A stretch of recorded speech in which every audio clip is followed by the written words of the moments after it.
అసలు ఇక్కడికి వచ్చినాక అసలు ఏం మాట్లాడాలనో కూడా అర్థం కావట్లేదు. ఒక 50 సంవత్సరాల కిందట తెలంగాణ సాయుధ పోరాట యోధురాలైన ఐలమ్మ ఏ కష్టాలైతే దొరల చేతిలో పడిందో ఇప్పుడు అవే కష్టాలు నా చెల్లె మౌనిక పడుతుంది.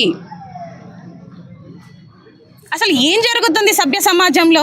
మహిళలను లా అనే పదం యూజ్ చేసి వాడడం అనేది ఎంతవరకు కరెక్టు?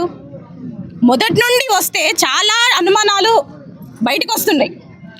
ఈమె ఒక 2 నెలల పాపను గుడికి అంటే వాళ్ళ జాతర జరుగుతుంది తీసుకెళ్ళింది. ఆ పాప ఆరోగ్యం బాగుంటేనే కుటుంబం మొత్తం వెళ్ళిండ్రు. దర్శనానికి వెళ్తే 100 రూపాయలు ఇవ్వాలి అని డిమాండ్ చేయడం ఎక్కడిది? అసలు దేనికి ఇవ్వాలి? ఇవ్వను, మాకు టోకెన్లు ఇవ్వండి అని అడిగిండ్రు. టోకెన్లు అడుగుతున్నావు, నువ్వు తక్కువ కుల జాతి అని అంటున్నారు. ఇప్పుడు ఎవరైతే అడిగిండ్రో తక్కువ కుల జాతి అంటే నీకు ఆడ జాతితో ఏం పని, కులంతో ఏం పని? దేవుడి దర్శనానికి కులం ఎందుకు? ఇక్కడ కులం కాదు కదా, దేవుడే రప్పించుకుంటున్నాడు దర్శనానికి. మీరెవరు కులాన్ని గురించి మాట్లాడడానికి? నువ్వు తక్కువ జాతిలో మాదిగ జాతిలో పుట్టిన దానివే ఈ రకంగా ఆ రకంగా అని ఒక మహిళను ఈ రకంగా మాట్లాడడం అనేది ఎంతవరకు కరెక్ట్? అసలు ఇది జరిగింది, ఇట్లా అవమానం మాకు జరిగిందని తన భర్తకు చెప్పుకుంటే వాళ్ళ తల్లి ఆ భర్త అయితే ఎవరు ఉన్నారో వాళ్ళని తీసుకెళ్లి కొబ్బరికాయల రూమ్లో ఆ అబ్బాయిని కొట్టడం. అదేంటి, కొబ్బరికాయలు తీసే రాడ్డుని ఆయన కడుపులో గుచ్చబోతుంటే ఆయన కాలుతో నెట్టేయడం వల్ల ఆయన తలకు తాకింది.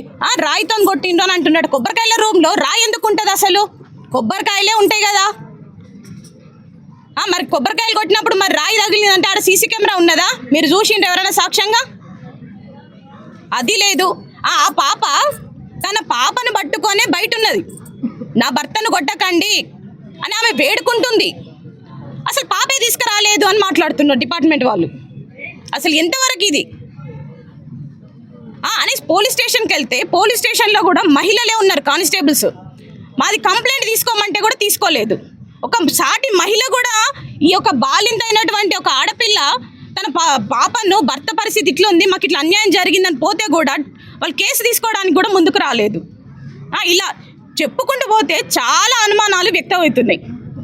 ఆ రోజు ఐలమ్మ కుటుంబం మీద కూడా ఇలాంటి దాడియే జరిగింది.